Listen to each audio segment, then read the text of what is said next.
बिस्मिल्लाहिर्रहमानिर्रहीम। अस्सलाम वालेकुम। जैसा कि हम सबको पता है कि इस वक्त इलेक्शन का दौर है।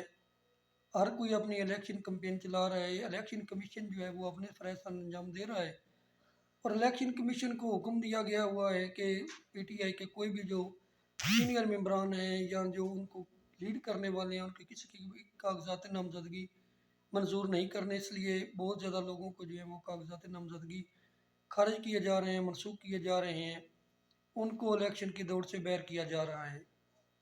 तो इस तनाज़ुर में मैं कहना चाहता हूँ कि पाकिस्तान के लिए फ्री फेयर एंड शफाफ इलेक्शन इंतहाई मुज़र कुन है, इंतहाई पाकिस्तान के लिए ख़तरे का बहस है। वो मैं बताना चाहता हूँ कैसे।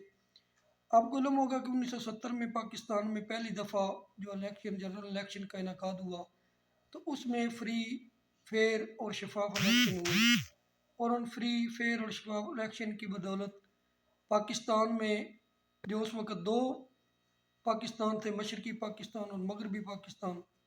मशरक़ी पाकिस्तान में मुजीबुर रहमान जो हैं वो 167 सीटें लेकर सरफ़हरिस्त रहे और बाकी जो हमारा मगरबी पाकिस्तान है जिसमें 4 सूबे थे, इसमें जुल्फ़िकार अली भुट्टो साहब जो है वो 87 यानी कि 87 सीटें लेकर दूसरे नंबर पर रहे। लेकिन जुल्फ़िकार अली भुट्टो साहब ने एक सियासी जमात होने के नाते, एक सियासी जमात का लीडर होने के नाते उन्होंने मुजीबुर रहमान साहब की जो साख थी उसका जो मंडेट था उसको मानने से इनकार कर दिया और उसका ये नुकसान हुआ कि पाकिस्तान जो है वो दो टुकड़ों में बट गया और बांग्लादेश जो है वो मार्ज वजूद में आ गया और पाकिस्तान को अपना एक जो टुकड़ा है वो खोना पड़ा।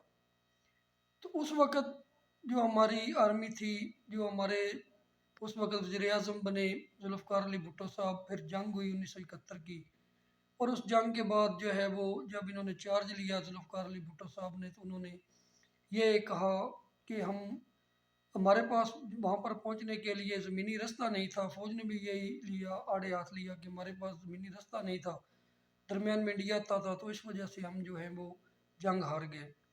लेकिन मैं आपको हकीकत बताना चाहता हूँ कि इस वक्त भी वही हालात हैं। इस वक्त बिल्कुल उससे भी बदतर हो गए हैं।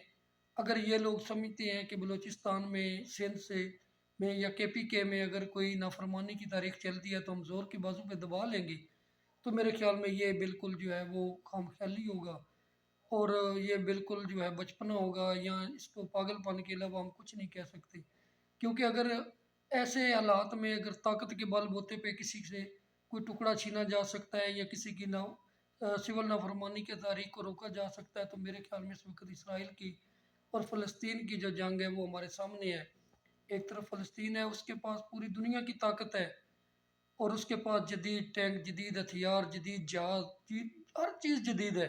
लेकिन इसके बावजूद भी 2 मंथ में माह होने को है, लेकिन अभी तक जो है वो ना तो इसराइल को कामयाबी मिली है और ना ही फ़लस्तीन जो है उसने अपने घुटने टेके हैं, बल्कि वो दिन ब दिन जो है वो अपनी साख मजबूत किए जा रहा है। तो इस तरह अगर आप पीटीआई के मेंबरान को, उनके उम्मीदवारान को, उनके जो सियासी लीडरान हैं उनको आप खड्डे लेन लगाना चाहते हैं या उनको आप चाहते हैं कि उनके बगैर ये मुल्क जो है वो हम चला लेंगे, तो मेरे ख्याल में ये बहुत बड़ा एक अलमिया होगा और ये सोचने वालों के लिए जो है वो अजीब सी बात होगी। मेरा जहाँ पर ख्याल है वो ये है कि ये शफाफ इलेक्शन करवाएं और उन इलेक्शन में जो भी जिसका मैंडेट होता है उसको हुकूमत बनाने दी जाए। किसी को भी इस मुल्क से ज़बरदस्ती बात ताकत के बलबूते पर नहीं निकाला जा सकता। उम्मीद करता हूँ कि आप अपने फीडबैक से नवाजेंगे। शुक्रिया।